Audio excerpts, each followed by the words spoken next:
Bismillahirrohmanirrohim. Assalamualaikum warahmatullahi wabarakatuh.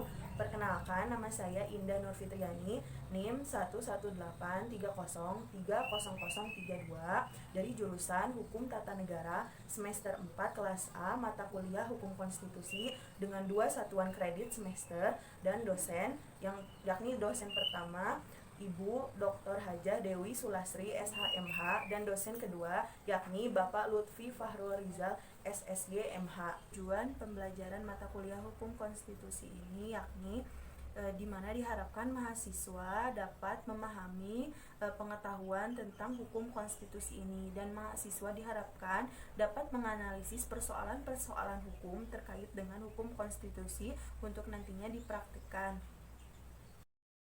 Dan di sini saya akan mereview ulang mengenai pembelajaran pada mata kuliah Hukum Konstitusi ini, di mana di saat pertemuan ke-1 saya tidak hadir dikarenakan saya sedang sakit saat itu. Dan pokok bahasan dari pertemuan ke-1 ini yaitu tentang seperti apa hukum konstitusi, gambaran secara awal atau secara umumnya. Nah, hukum konstitusi ini berasal dari bahasa Perancis. Konstitusi ini yang artinya membentuk. Nah, menurut penelitian Prof. Sumantri, bahwa semua negara tentunya memiliki konstitusi, dan Indonesia pun memilikinya, yakni Undang-Undang Dasar 1945 yang disahkan pada tanggal 18 Agustus 1945, yaitu di mana Undang-Undang 1945 ini merupakan dalam hierarki perundang-undangan di Indonesia menempati urutan pertama, dan Undang-Undang Dasar 1945 ini telah mengalami perubahan sebanyak 4 kali.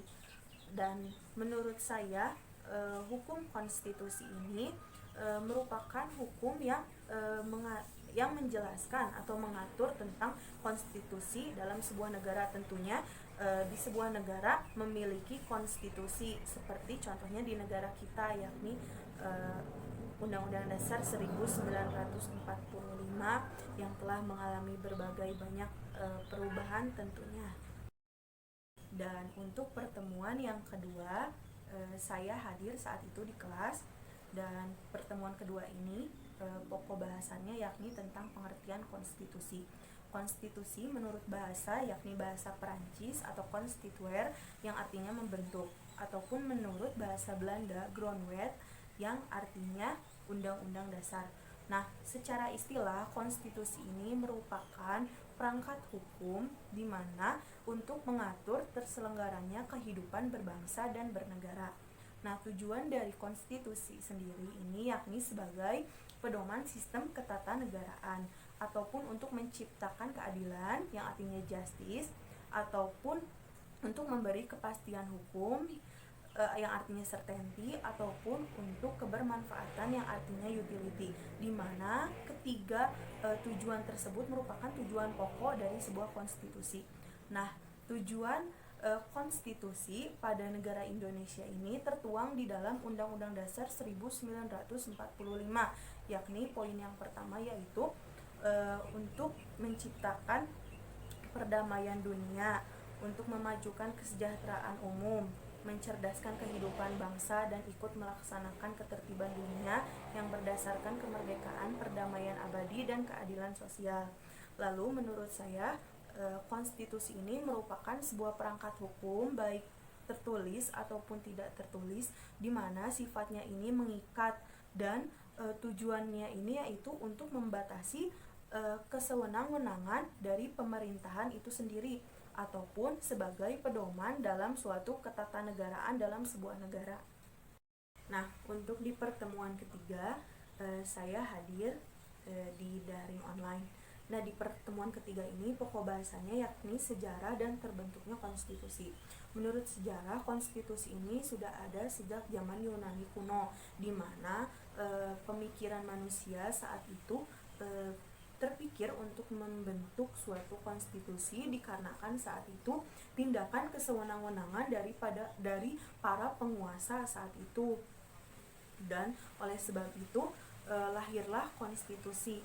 Nah, contoh konstitusi yakni seperti Piagam Madinah. Seperti yang kita tahu bahwa Piagam Madinah ini merupakan konstitusi tertua yang ada di dunia, dan menurut saya sejarah dan terbentuknya konstitusi ini merupakan bahwa pemikiran manusia ini seiring waktu, seiring zaman terus berpikir ke depan, dan ketika ada permasalahan tentunya mereka akan mengeluarkan suatu ide atau gagasan untuk menyelesaikan permasalahan tersebut, seperti dalam sejarah dan pembentukan konstitusi. Di pertemuan keempat, saya hadir dan pokok bahasannya yakni mengenai konstitusi, di mana konstitusi ini dikaitkan dengan ideologi. Nah, seperti yang kita tahu bahwa untuk membentuk suatu konstitusi tentunya didasarkan dulu kepada ideologi. Nah, biasanya konstitusi di dalam sebuah negara tergantung pada ideologi agamanya. Seperti contohnya negara kita, di mana negara kita ini memegang sekali kuat agama, dan seperti contohnya di dalam Pancasila di sila ke-1 yakni ketuhanan yang Maha Esa, di mana dari situ menggambarkan bahwa ideologi agama ini tentunya berpengaruh pada pembentukan konstitusi di sebuah negara. Nah, menurut pendapat saya bahwa ideologi dan agama ini tentu memiliki kaitan yang sangat erat, di mana contohnya saja di negara Indonesia ini, yakni kita bisa melihat bahwa peran agama ini sangat begitu besar, dan menurut saya bahwa pembentukan konstitusi ini tentunya harus melihat kembali kepada kebutuhan rakyatnya, entah itu kebutuhan secara spiritualnya maupun jasmaniahnya. Nah, untuk di pertemuan kelima ini saya hadir dan pokok bahasannya yakni mengenai konstitusi dan konstitualisme. Di materi ini diuraikan mengenai supremasi dan nilai penting konstitusi serta pengertian dan doktrin konstitualisme. Di mana seperti yang kita tahu bahwa supremasi ini artinya merupakan kedudukan tertinggi, dan jika dikaitkan dengan konstitusi bahwa konstitusi ini merupakan kedudukan tertinggi dalam sebuah tertib hukum di suatu negara. Nah, nilai penting dari konstitusi ini yakni sebagai suatu untuk menempuh tujuan bersama dengan apa yang diharapkan dalam sebuah pemerintahan. Dan juga nilai penting dari konstitusi ini yakni sebagai suatu peraturan atau pengaturan untuk mengikat suatu pemerintahan yang ada. Nah, dari pengertian konstitualisme ini secara singkat merupakan pembatasan kewenangan dalam sebuah pemerintahan, di mana seperti yang kita tahu bahwa doktrin konstitualisme ini lahir dan ada dikarenakan pada saat zaman dahulu, pada saat zaman Yunani kuno terjadi kesewenang-wenangan dari para penguasa, dan oleh sebab itu doktrin ini pun lahir untuk membatasi kesewenang-wenangan para penguasa saat itu. Dan menurut saya bahwa konstitusi ini harus dijadikan sebagai peraturan atau regulasi yang hierarkinya paling tinggi. Dan juga nilai penting dari konstitusi ini sangat banyak dikarenakan konstitusi ini merupakan dasar atau landasan dalam sebuah negara untuk menjalankan pembangunan negara tersebut.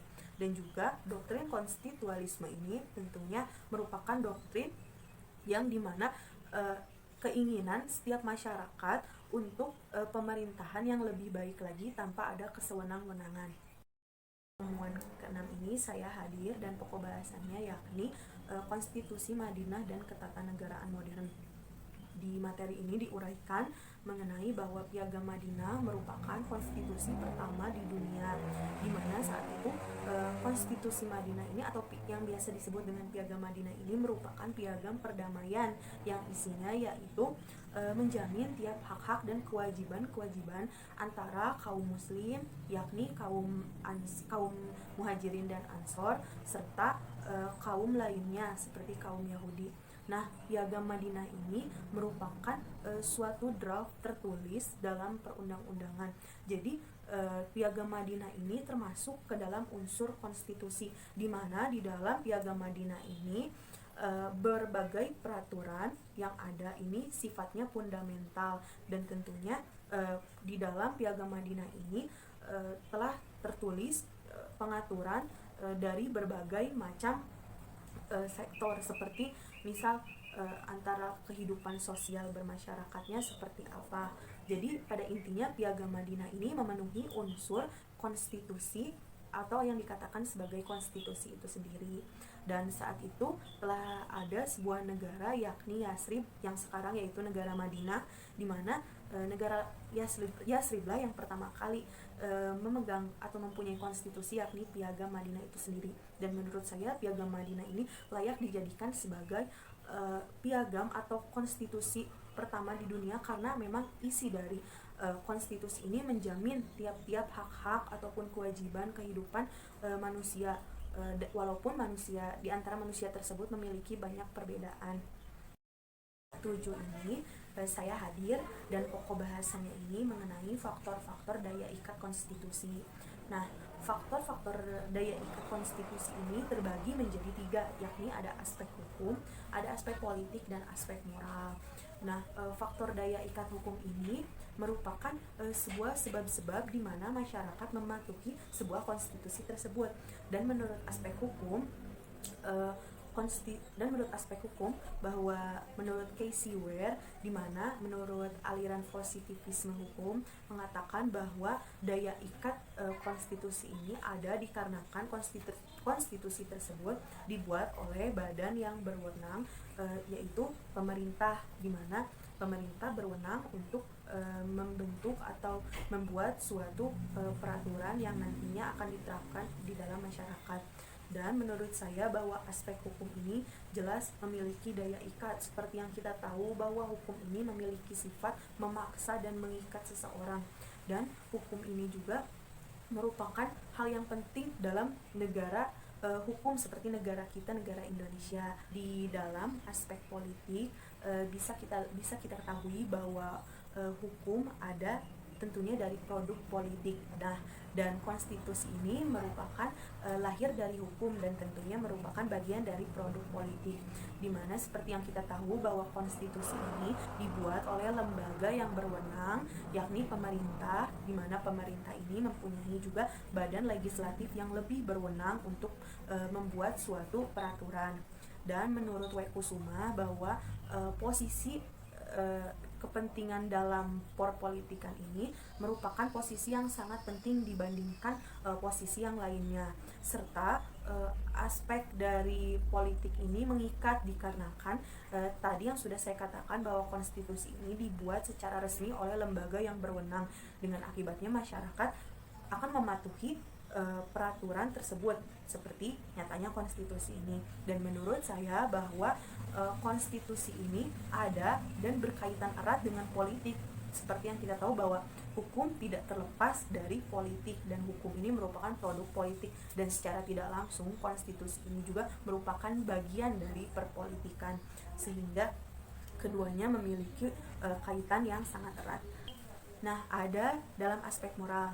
Seperti yang kita tahu bahwa moral ini merupakan suatu aturan perbuatan yang dilakukan oleh manusia, baik itu dilihat dari kadar baik atau buruknya. Nah, untuk faktor daya ikat konstitusi dalam aspek moral ini tentunya sangat mengikat sekali, dikarenakan seperti yang kita tahu bahwa isi dari sebuah konstitusi ini sebetulnya ialah nilai-nilai moral dalam kehidupan yang diterapkan dalam kehidupan berbangsa dan bernegara. Dan menurut Howard ada sebuah kedudukan yang lebih tinggi daripada konstitusi, yakni moral itu sendiri. Nah, menurut pendapat saya, dilihat dari pandangan Howard ini, jelas bahwa moral ini memiliki kedudukan yang paling tinggi dan utama, dikarenakan nilai moral ini merupakan nilai-nilai atau aspek-aspek yang ada dalam kehidupan kita sehari-hari, yang tentunya di dalam konstitusi itu akan diterapkan dalam kehidupan berbangsa dan bernegara yang akan mencapai tujuan dan keinginan dari keberhasilan konstitusi itu sendiri tentunya. Sekian review mata kuliah dari hukum konstitusi ini. Terima kasih atas perhatiannya. Wassalamualaikum warahmatullahi wabarakatuh.